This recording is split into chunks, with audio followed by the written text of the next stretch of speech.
바울은 3절에서요 디모데에게 내가 그리스도의 좋은 병사로 함께 고난을 받자 이렇게 권면합니다. 고난이라는 것은 누구도 좋아하지 않는 것이죠.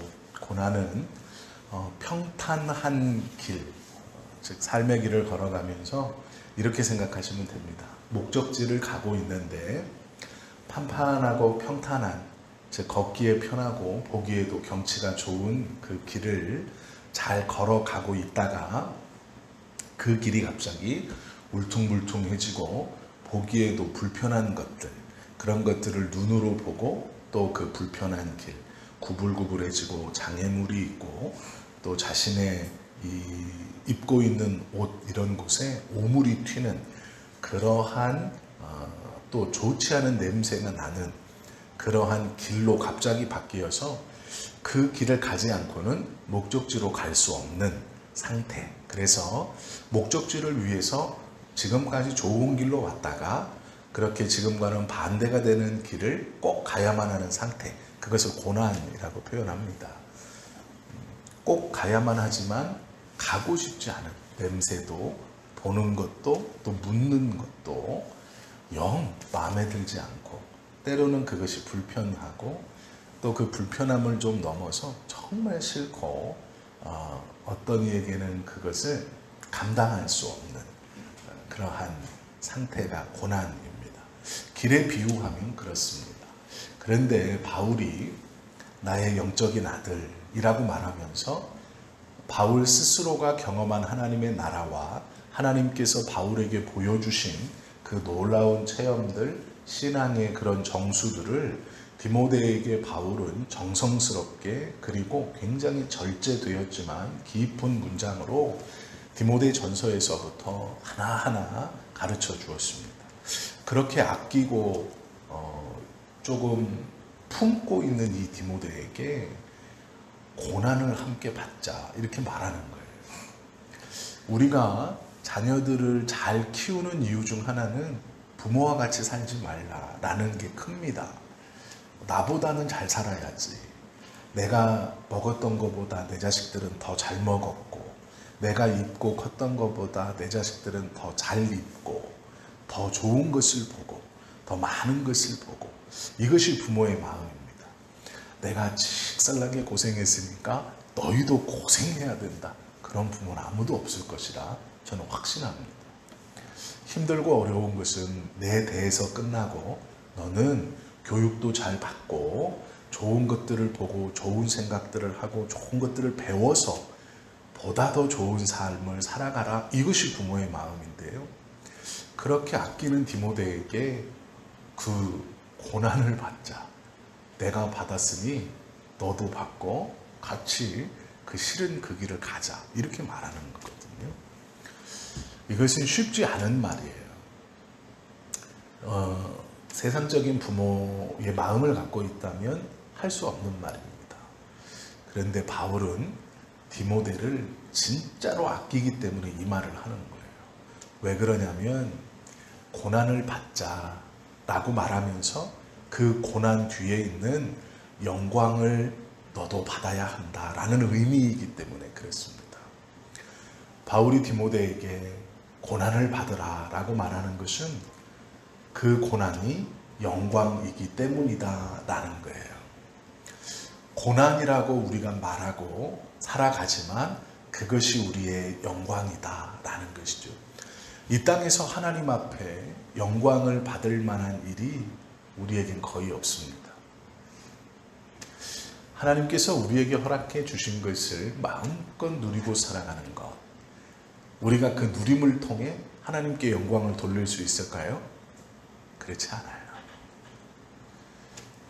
또 우리가 하나님께서 주신 것을 다른 이에게 그러면 막 나눕니다. 이제 그래, 이것을 내가 누리면 하나님께 영광이 안 되지. 어쩌면 나 혼자 더 잘 먹고 더 잘 입고 더 잘 쓰자는 것이지. 그러면 나는 주님의 영광을 위해서 내가 가진 것들을 다 나눠주고 빈털터리로 주님을 쫓아야지. 그러면 그것이 하나님께서 받으시는 영광인가요? 아닙니다. 우리는 누림이 영광이라고 말하고 나눔이 더 큰 영광을 돌릴 수 있을 것이라 생각하지만 우리가 가지고 있는 무엇을 나누어도 하나님이 그것으로 영광 받을 리가 없고 무엇을 누려도 하나님이 그것을 보시고 영광을 받으실 수는 없어요. 우리가 주신 것을 잘 누린다라는 것은 하나님의 기쁨이 될 수는 있겠죠. 내가 준 것을 귀한 것으로 알고 잘 누리는구나 기뻐하실 수는 있어요. 그러나 그 하나님을 더욱더 하나님 되게 더욱더 영화롭게 하는 영광을 돌리는 것은 아닙니다. 나누는 것도 마찬가지. 어쩌면 누리는 것과 함께 하나님의 기쁨이 될 수는 있지만 더 큰 영광으로 하나님께 돌리는 것은 그렇게 사는 게 아니에요. 하나님의 영광이 뭘까? 바울은 디모데에게요 그렇게 말하는 거예요. 하나님의 나라를 확장하는 일에 쓰임받는 좋은 병사가 되는 것, 그것이 하나님의 영광을 우리가 드러내는 길이다. 그것은 고난이라고 이름 붙여져 있지만 그것이 우리가 하나님께 돌릴 수 있는 유일한 영광이다. 그러므로 디모데야 좋은 그리스도의 군사가 되자. 그리고 고난을 받자. 이 말은 좋은 군사가 되어서 하나님의 나라에 확장하는 최일선에 서 있자라는 거예요. 그것을 통해 하나님 나라의 확장함으로 승리를 가져오고 우리가 이 땅에서 영광을 돌리는 그런 그리스도의 좋은 병사가 되어야 한다. 정말로 아끼고 사랑하기 때문에 그 길을 함께 가자 이렇게 초청할 수 있는 것이죠.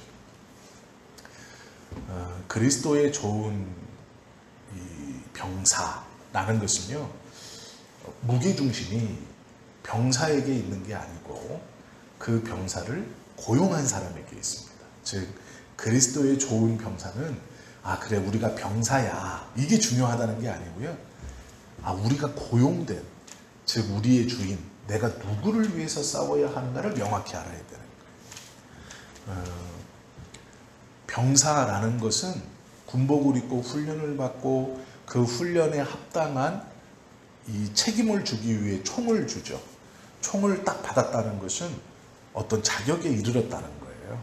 그리고 그 사람은 국가에서 유사시에 사람을 죽일 수 있는 면허증 같은 걸 준 거예요. 즉 이 총을 소유한다는 것은 굉장히 큰 의미가 있는 겁니다. 군복을 입는다는 것도 굉장히 큰 의미가 있어요.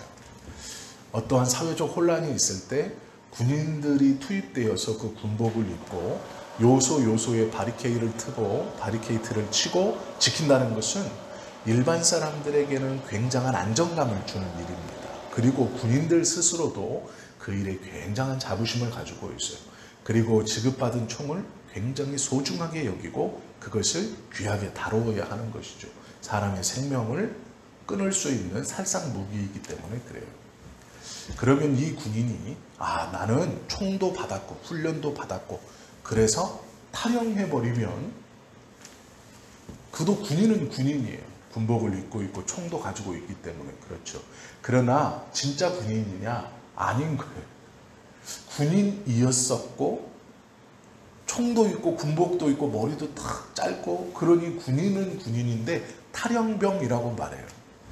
그건 가장 명예로운 곳에 있다가 가장 불명예스러운 곳에 가 있는 것이거든요. 왜 그러냐면 주인을 잃어버린 병사이기 때문이에요. 이때부터 이 사람은 폭군이 됩니다. 두려움이 돼요. 든든함이 아니라 두려움이 되는 거예요. 그리스도의 좋은 병사라는 말은 이 병사에 주목하는 게 아니고요. 고용주에게 주목하는 거예요. 이 고용주에게 주목해서 병사 이렇게 말하는 것은 성경에서 천사들을 보고 단순히 천사라고 말하지 않고 천군 천사라고 말하는 의미와 똑같습니다. 천사들을 고용한 사람이 있다라는 거예요. 그래서 천군 천사 이렇게 말합니다. 요한계시록 12장에 보면 전쟁의 이야기가 벌어져요. 이 천사들을 천군이라고 부르면서 사단의 세력과 하늘에서 전쟁을 합니다. 이것은 기능적인 이야기이기도 해요. 호칭이 아니라 무슨 일을 하는가, 그것에 따라서 천사라고 불렸던 이들이 어떠한 일을 할 때, 즉 하나님의 나라를 위해 전쟁을 할 때 그들을 군이라고 불러요. 우리들도 마찬가지예요. 어떨 때는 종이라고 불렀다가, 어떨 때는 자녀들이라고 불렀다가, 어떨 때는 병사라고 불러요. 무슨 일을 하고 있느냐에 따라서 종으로, 자녀로, 병사로 호칭이 바뀌는 거예요. 사람은 똑같습니다. 우리 한 사람이에요. 이 호칭이 바뀐다는 것은 내가 바뀐 게 아니고 주인의 목적이 바뀐 거예요. 주인의 목적이. 이해가 되셨죠? 부르신 목적이 바뀌었어요. 즉 그때그때 나에게 맡겨주신 임무, 사명이 바뀌었을 때 때로는 종으로 호칭하시고, 때로는 아들, 딸, 자녀라고 호칭하시고, 때로는 병사라고 호칭하세요. 그러면 바울이 디모데에게 말한 이 병사는 하나님의 나라를 위해서 최일선에서 싸우는 사람인데, 그 싸움에 있어서 나의 고용주가 누구인지 분명히 알 때 좋은 군사가 되는 것이고, 그 고용주가 그리스도이기 때문에 그리스도의 좋은 병사, 이렇게 말하는 거예요. 그러면 고용주가 원하시는 싸움은 무엇이냐? 고난에 동참하는 거예요. 고난에 동참하는 것이 첫 번째, 고용주이신 그리스도가 원하는 군사의 모습입니다. 이것은요, 너의 고용한 사람이 누구인지를 분명히 알아라. 병사가 되어서 즐거움에 참여하는 게 아니에요. 고난에 참여하고 그 고난 뒤에 있는 즐거움과 영광에 참여하는 거예요. 이것이 순서입니다. 단순히 즐거움에 참여하고 영광에 참여할 수 없어요. 고난과 함께 그 뒤에 있는 즐거움과 영광에 참여하는 것이 군사예요. 즉 우리를 부르심은 하나님의 나라에서 언제나 보호받고 괜찮아, 걱정하지 마, 하나님이 위로해 주실 거야, 막 얼르고 달래는 것만 있는 게 아니에요. 때로는 종으로 부르시며 나의 뜻을 수종 들어라 라고 하시기도 하시고, 때로는 병사라고 부르시면서 그 복음의 최일선에서 전투를 하며 하나님의 나라를 확장해야 될 우리에게 임무를 주시기도 하고, 때로는 자녀로 그 평안한 쉼을 우리에게 주시기도 하시는 것이죠. 바울은 디모데에게 이제 우리는 병사로 서야 한다, 그 말입니다. 그래서 이 고난을 받는다라는 것은 내가 여기서 싸우는 것인데, 그것에 중요한 건 내가 병사가 되었다가 중요한 게 아니고, 내가 훈련을 받아서 이만한 자격을 갖췄다, 이제 나도 무엇인가 되었다, 이게 아니고 고용한 사람이 누구이냐, 그리고 그 고용한 분이 나에게 지금 무엇을 맡겼느냐, 이게 중요하다라는 거예요. 4절에 보면 병사로 다니는 자는 자기 생활에 얽매이는 자가 없다, 이렇게 말해요. 우리는 병사라고 말합니다. 즉 종, 자녀, 병사, 이것이 다 있는 거예요. 우리에게. 우리가 바뀌어서 때로는 아들로 바뀌어 있고, 때로는 종으로 바뀌어 있고, 때로는 병사로 바뀌어 있는 게 아닙니다. 우리는 있는 거예요. 있는 것인데 하나님께서 우리에게 당신의 뜻을 보여주시고 미션을 주시고, 또 우리가 우리 안에 하나님께서 원하시는 모습들이 때로는 이렇게, 때로는 이렇게, 때로는 이렇게 다르게 보여지고, 우리가 그것을 부지런히 지켜가야 되는 거예요. 이 신분이 우리가 바뀌어서 이렇다가 아니라 신분은 동일한데 미션이 달라진 것이에요. 조금씩 달라졌다라는 것이거든요. 그 시대와 상황과 내 형편에 맞게 조금씩 달라지는 것인데, 병사가 되었다라고 말할 때 자기 생활에 얽매이는 자가 없다, 이렇게 말해요. 병사는 누구도 자기 생활에 얽매이지 않는다. 왜요? 고용한 사람 마음이기 때문이에요. 모집한 사람 마음이기 때문이에요.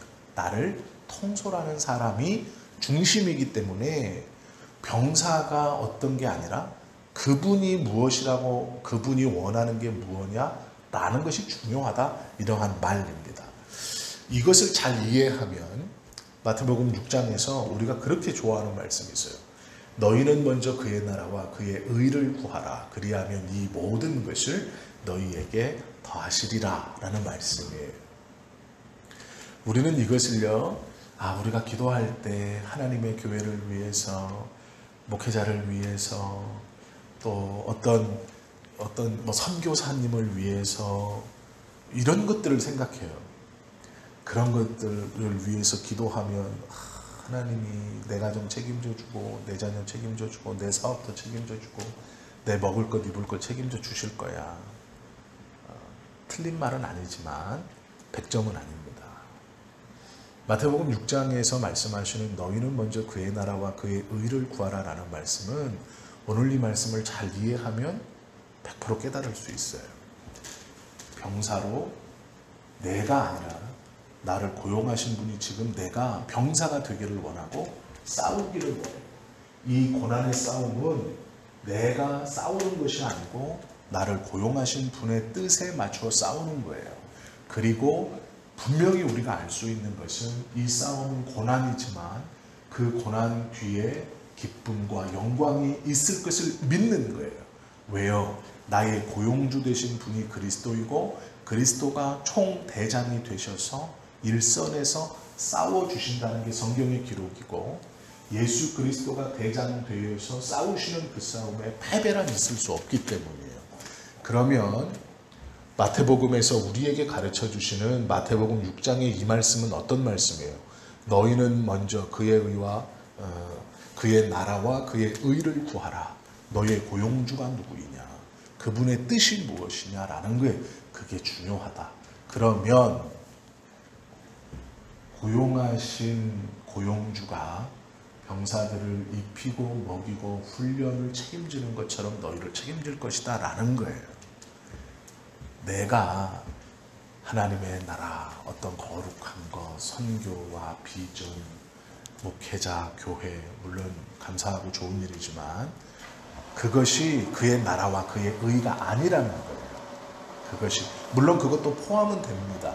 그러나 그의 나라와 그의 의는 나를 고용하신 분이 누군가를 먼저 알고 그분의 나라, 그분의 의, 그분의 뜻이 무엇인가를 우리가 알 때 이 자리에서 싸움은 이렇게 하지만, 싸움은 안 한다는 게 아니에요. 이렇게 하지만 왜 싸우는지를 알고 싸워야 된다는 거예요. 내가 지금 그분의 나라를 위해서 싸우는 거예요. 그분의 뜻이 무엇인지를 알고 정확히 싸우는 거예요. 적은 여기 있는데 여기다 싸우라고 나를 보내셨는데 내 생각대로 이쪽하고 싸우면 안 되는 거예요. 이렇게 싸워야 되는 거예요. 그때 책임져 주신다는 거예요. 그러면 우리가 그냥 두리뭉실하게 하나님의 교회를 위해서가 그의 나라이고, 또 목회자를 위해서가 그의 나라이고, 선교사를 위해서가 그의 나라이고, 틀린 말은 아니지만 정확한 설명은 아니다. 오늘 이 디모데후서에서 바울이 디모데에게 우리가 그리스도의 좋은 병사가 되자, 그리고 고난을 받자, 병사는 사사로이 행하지 않는다 라는 이 말이 어떤 말인가를 분명히 알 때 마태복음 6장 33절의 말씀도 이해할 수 있게 되고 우리의 삶에서 적용할 수 있게 된다라는 것이죠. 그리고 마지막으로 이렇게 말해요. 그리스도의 좋은 군사는 모집한 자를 기쁘시게 한다. 병사의 큰 책무는 나로 병사 삼으신 나 주인을 기쁘시게 하는 것. 서두에 말씀드린 것처럼 병사지만 전쟁을 치렀습니다. 그 지역을 점령했어요. 그러면 이제 내가 고생했으니까 그동안 못 먹었던 것도 먹고 싶고, 내가 막 땀 흘리면서 애쓰고 추리한 군복만 입었으니까 이제 전쟁도 끝나서 좋은 것들도 약탈하고. 옛날의 병사들은 그랬어요. 지금 병사들도 러시아하고 전쟁을 치르고 있는 러시아 군인들도 자신들이 점령군이라고 생각했어요. 그래서 막 약탈을 합니다. 왜 전쟁 초반에 뉴스에 보셨으면 그런 게 있어요. 우크라이나 가정집이나 백화점 이런 데 들어가서 전자제품들을 택배로 보내는 거예요. 자기 러시아로. 그게 뉴스에 한참 나왔어요. 러시아 병사들이 물건을 훔쳐서, 가전제품을 훔쳐서 택배로 자기 고향으로 보내고 있어요. 전리품이라고 생각하는 거예요. 내가 목숨 걸고 전쟁에서 승리했으니까 이 정도는 자전거도 막 보내고 밥솥도 보내고 세탁기, 냉장고, 선풍기 택배로 막 보내는 거예요. 옷, 신발, 가방. 전쟁 중에 택배 회사가 막 러시아 군인들로 막 바글바글. 그거 인터넷에 뉴스 찾아보시면 나와요. 이게 전리품 개념이거든요. 내가 긴장하면서 총 들고 와가지고 이렇게 총탄 피해가면서 점령했으니까 보상받는다. 고용한 자를 기쁘시게 하라라는 말은 그 약탈행위가 있을 수 없다. 이런 말이거든요. 너의 권한이 어디까지냐. 점령군이라고 해서 승리했다고 해서 함부로 하지 못한다. 왜요? 고용한 사람의 뜻이 아니에요. 그 고용한 사람이 기뻐하는 것이 아니에요. 예수님의 기쁨은 하나님의 나라의 확장이에요. 그 하나님의 나라의 확장이란 무엇이냐면 싸워서 이겨서 이를 죽이는 게 아니고 싸워서 이겨서 이를 하나님의 품으로 만드는 거예요. 자, 잘 이해하세요. 예수님이 기뻐하시는 전제는 싸우는 건 동일해요. 상대방이 있겠죠. 반 예수님 비유하자면 그렇습니다. 싸웁니다. 세상의 전쟁은요. 이기면 승자가 돼서 전리품을 갖는 거예요. 좋은 옷도 갖고 얘들이 누리고 있었던 좋은 것. 내가 전쟁을 준비하며 훈련받으면서 못 입고 못 먹었던 것. 나는 가질 수 없는 것. 이겼기 때문에 빼앗는 거예요. 그게 당연한 전쟁입니다. 이 시대는 더했어요. 그런데 뭐라 그러냐면 그리스도를 기쁘게 하는, 고용한 사람을 기쁘게 하는 거예요. 그러면 그리스도께서 원하시는 기쁨이 뭔데요? 싸워요. 피 흘리기까지 싸워서 그 생명의 위협을 무릅쓰고 싸웁니다. 이겨요. 그런데 이겨서 이를 그리스도 내 편으로 만들어요. 이겨서 밟아 누리는 게 아니라 이 사람을 내 편으로. 넌 하나님의 자녀야. 이렇게 말하라는 거예요. 그러면 나는 하나님의 자녀로 병사가 되어서 싸웠는데 얘도 하나님의 자녀. 그럼 빼앗을 수 있어요? 없죠. 함부로 할 수 있어요? 없죠. 존중해야 되는 거예요. 하나님의 자녀. 그게 주님이 기뻐하시는 뜻이에요. 이것이 중요하다라고 말하는 거예요. 이렇게 하는 것은 쉽지 않아요. 이것이 병사된 자의 도리이다. 이렇게 말해요. 가장 큰 것이다. 고용한 사람을 기쁘시게 하는 거예요. 우리가 이 땅에서 살면서 누군가를 놓고 하나님 저 사람을 어떻게 해주세요 라고 할 때 우리의 기도에서 하나님 저 원수 같은 애를 꼭 끌어들여 주세요까지는 우리가 기도해요. 다윗도 그렇게 기도했습니다. 그런데 하나님이 정말로 기뻐하시는 건 뭘까요? 우리가 지금 계시록을 보고 있잖아요. 징계하시면서도 기다리시는 거예요. 첫 번째 인봉이 떼어지고 첫 번째 나팔이 울려 퍼지고 첫 번째 대접이 쏟아졌지만 아직 다 끝난 것은 아니다. 6번의 재앙이 남아있고 4분의 1, 3분의 1이 멸망받았지만 아직 끝난 것은 아니다. 그리고 그렇게 하시다 도저히 안 되겠다. 멈춰라. 그리고 네가 나를 대신해서 다시 가라. 이게 하나님의 마음이에요. 우리들이 누군가를 놓고 기도할 때 그 사람의 어떠한 하나님 이렇게 이럴 수 있게 틀린 것은 아닙니다. 제가 틀리다고 감히 말씀을 못 드려요. 왜냐하면 다윗도 그렇게 기도를 했어요. 성경에 보면 많은 사람들이 그렇게 기도했습니다. 그리고 하나님이 그 기도를 들어주시기도 하고 때로는 그 기도를 들어주시지 않고 그 악한 사람이 평안하게 살다가 가게 하시기도 하세요. 그래서 믿음의 사람들이 시험에도 들고 의문도 품어요. 그런데 하나님의 진짜 마음은 뭘까요? 그 사랑을 아는 네가 그를 위해서 그렇게 기도하는 게 아니라 그가 돌아와 주님의 백성이 될 수 있도록 하나님 그것을 원하시는 거예요. 병사된 자들은 사사로이 행하지 않는다. 고용된 사람을 기쁘시게 하라. 라는 이 바울의 권면이 어떠한 무게중심이 있을까? 무엇을 얘기하고 있는 것일까? 무엇을 얘기하고 싶을까? 그걸 좀 한번 좀 생각하는 이 아침이 되었으면 좋을 것 같습니다. 군사로 모집한 자를 기쁘시게 해드려야 한다라는 것은 성경에 여러 번 나와요. 고린도후서 5장 9절에 보면 우리는 거하든지 떠나든지 주를 기쁘시게 하는 자 되기를 힘쓴다 이런 말이 있어요. 여기에 있든지 저기로 가든지 우리는 주님을 기쁘시게 하기를 힘쓴다. 그냥 되겠지가 아니고 기쁘시게 하기 위해 힘을 쓰는 거예요. 힘쓴다는 거 애쓰는 거거든요. 가만히 있으면 물이 흐르는 대로 이렇게 간다는 뜻이 아니에요. 힘쓴다는 얘기는 가만히 있으면 이렇게 가는 게 아니고 억지로 이렇게 거슬러 올라가는 힘쓰는 거예요. 이렇게 쑥 가는 게 아니에요. 우리는 쑥 가는 기도들을 하죠.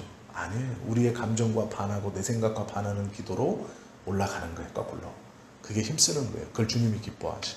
우리는 그렇게 힘쓰는 자가 되자. 이런 말이고요.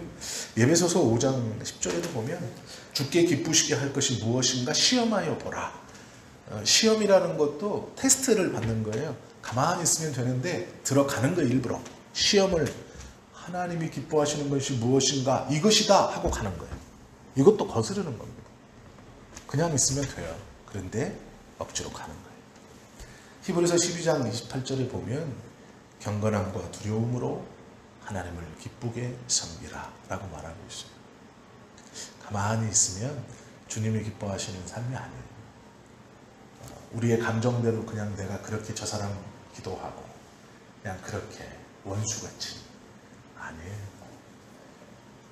내가 싸우지만 결국 그가 하나님의 자녀가 되어서 나와 함께